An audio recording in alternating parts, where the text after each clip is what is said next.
থেতলে করা মাংসের সাথে অল্প একটু টক দই, একটুখানি রসুন, একটুখানি পেঁয়াজ আর অল্প একটু আদা বাটা দিয়ে ম্যারিনেট করে রাখবো। দই দিয়ে মেখে রাখা মাংসটার থেকে অল্প একটু পানি ফেলে দিলাম। এরপর গুঁড়া মশলাগুলো অ্যাড করবো।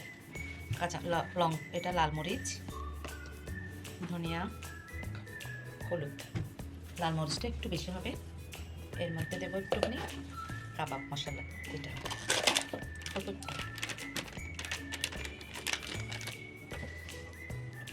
এরপর লবণের পরিমাণ একটু কম দেবো, যেহেতু সয়া সস দেবো। টেবিল চামচের 1 চামচ সয়া সস। ওকে, মশলা এটা এভাবে মেখে রাখবো ঘন্টাখানিক। আধ ঘন্টা রাখা যায়, ঘন্টাখানিক রাখলে খুব ভালো হয়। প্যানের মধ্যে সরিষার তেল দিলাম অল্প করে, যেহেতু এটা স্যালো ফ্রাই হবে, ডিপ ফ্রাই করবো না।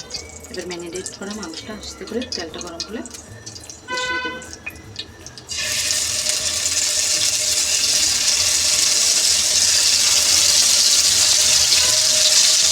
এটা আমি মেখে ডিপও রেখে দিতে পারি।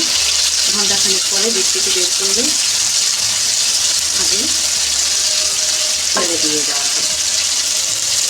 মিনিট পর এটা উল্টে দিলাম, উপরে একটুখানি লেবু চেপে দেবো। এটাতে সুগন্ধিটা ভালো হচ্ছে। 5 থেকে 6 মিনিট পর ফিরে আসলাম। এবার চুলাটা বন্ধ করে দেবো। আমার চিকেন রেডি।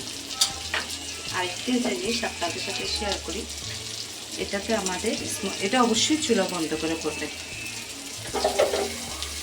একটা পাত্রটি গরম করে তেল এরকম পানিতে দিয়ে ঢাকনা দিয়ে দেবেন, তাতে একটু স্মোকি ভাব আসবে। এইবার পরাটা